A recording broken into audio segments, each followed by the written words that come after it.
So I talk a lot about how I like to watch all my anime subtitled, and a lot of people tell me things like, well, it's difficult for me to watch the subs and also pay attention to and also pay attention to what's going on in the actual visuals and show at the same time. And so they're like, you know, I don't want to have to read, I don't want to have to try to process the language. And I'm sympathetic to that, because even though I obviously don't have that problem anymore, it's not as though I didn't ever. You know, I started watching anime when I was a kid. Obviously, I mostly watched dubs on Toonami and Adult Swim. And, you know, when my cousin and I started buying anime DVDs, it was kind of like a coin toss between whether we'd watch the dub or sub. Really just depended on the show and what mood he was in, I guess. But, like, he usually was the one who bought them. But, like, when I started watching anime online, a lot of it was not dubbed. So it wasn't like there was a choice in the matter. And at first, I really didn't, like, hear the Japanese when I would watch anime. Like, I wrote a post about this way the fuck back, where I was talking about how when I would read subtitles, I would just hear my own voice in my head reading the sentences. So, like, I didn't really have a good perception of the Japanese voices. So, if anything, dubs were usually the better option. But as time went on, I kept trying to watch dubs again, but I just couldn't get past A, how bad most of the acting is, B, how bad most of the translations are, and C, just generally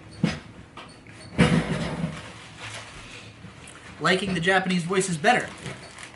I distinctly remember when Haruhi came out, because I had already seen Haruhi in Japanese, because, you know, it wasn't available dubbed, and then when it came out on DVD, I was showing it to my younger brothers, and I figured they wouldn't be able to read the subtitles, so we watched it dubbed. And I just remember having this feeling like, this doesn't feel right. Like, it feels like the tone of the show is somehow different, that, like, the characters just don't come off the same way, they don't really have the same personalities.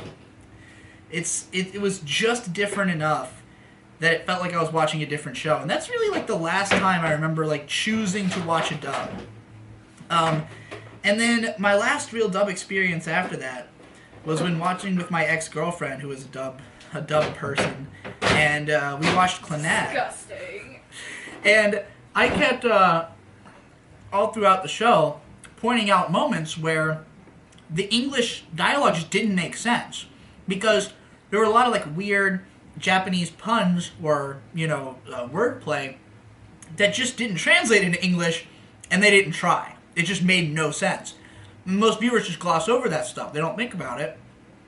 They just think anime's weird and has dumb, goofy shit in it. But, it's not that weird and not that dumb and goofy. The shit makes some sense, usually. So,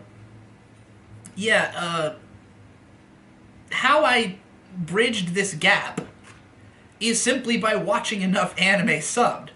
Like, yeah, at first I heard my own voice, at first I was reading too slow, at first it was distracting from the images on screen, and then that all went away, because I watched a lot of anime. I was watching it all the time. I was marathoning shows constantly, in Japanese, and over time, first of all, the Japanese language, the spoken Japanese language, particularly in anime, is extremely simplistic. There's like 100 words that are in every anime. If you watch enough anime, you don't need to study Japanese to be able to understand the Japanese that is used in anime, because it's very dumbed down. Unless it's like a show for older people. Like, most, there was a post by my friend Bakuraptor, who studied Japanese and moved to Japan, where he was talking about his experiences trying to start watching anime raw.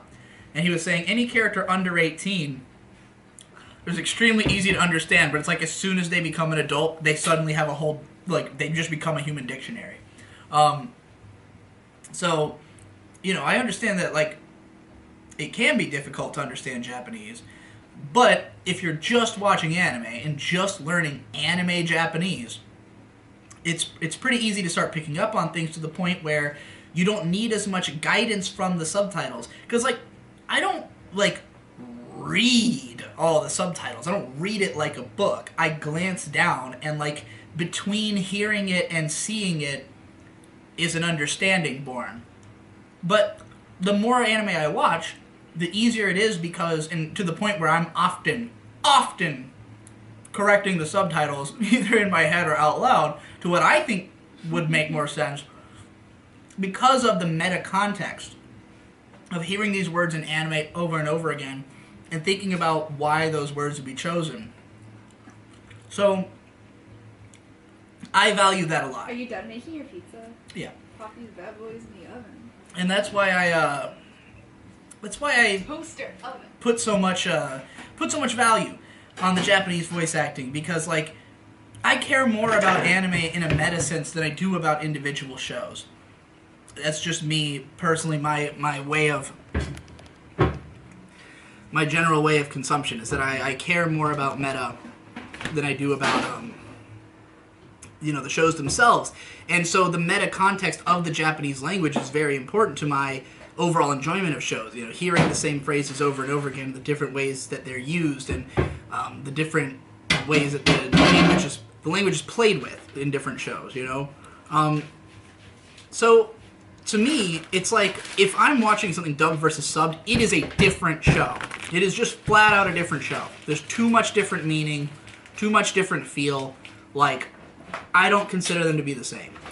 And so when I talk about a show, and I know that everyone else is watching it dubbed, it's very strange. It's a weird disconnect I feel, because I know that you might interpret this show completely differently because you're really watching a different show, and that's why I think it's so important to learn Japanese, especially if you consume anime because you care about it. I got a lot of people arguing things like, well, anime can be an artistic medium, but it's also an entertainment medium. I just want to be entertained. Fine, whatever. Like, nobody has to give a shit, except for me, because it's my job. But like, if you do give a shit, I encourage you, learn to watch anime subbed. It is not hard. You just have to do a lot of it. Eventually, the voices will start making more sense to you. You'll start recognizing voice actresses and stuff in different shows. You might get interested in that aspect of anime, which I care a lot about. I track voice actresses' careers and shit like that, and that's a fun aspect of it for me. And it's hard to talk about on YouTube because not a lot of people watch subs. Most people watch dubs in the West, it seems. So it's not so easy to talk about voice actresses and shit, which, is an important part of anime's meta in Japan, and that kind of meta informs the shows. Like, there's a lot of shows that are voice actor vehicles, that don't have that context when they reach America. So, I just think there's a lot of reasons to do this, to train yourself, and the reason I made this video is that I saw, so many comments saying, like, I can't, like, enjoy the show as much if I watch it subbed. I understand, but like, it's worth learning. It's worth practicing if you're going to be into this long term. Like, if you want to be into anime for a long time and you want to get the most out of the experience of being a fan of this medium and,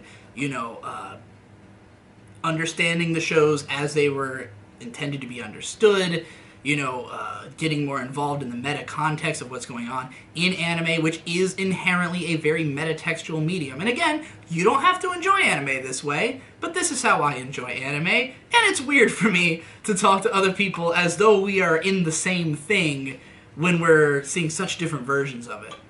So just practice. Watch lots of shows. Eventually it will start to make sense. I promise.